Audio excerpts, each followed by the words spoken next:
This is Richard Flax at MoneyFarm, talking about some of the things that have caught our attention over the past couple of days. A couple of things to focus on.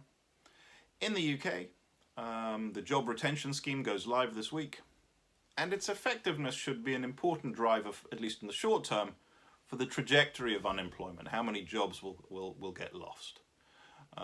If it works relatively well, that should provide some sort of a cap, at least in the short term, on unemployment.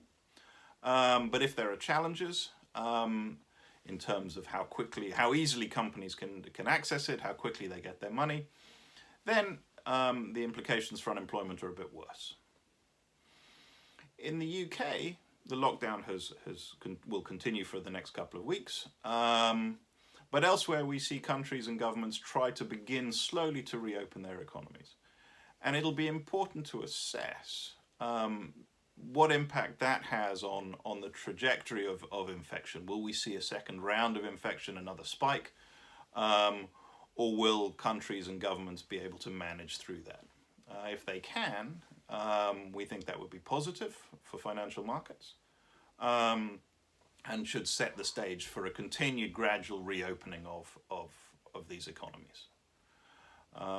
Elsewhere in the UK, Brexit, remember Brexit?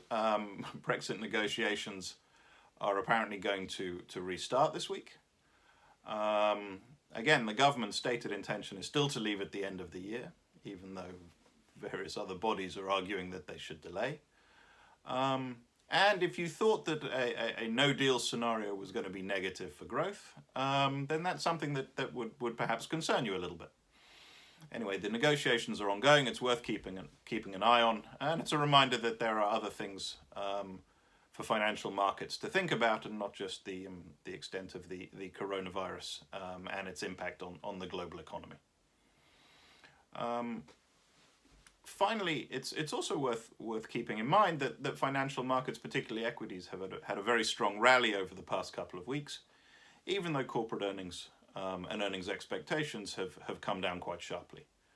And we'd infer from that financial markets are looking for a relatively short, deep recession, followed by a relatively swift recovery, even if it's one that's still measured in quarters.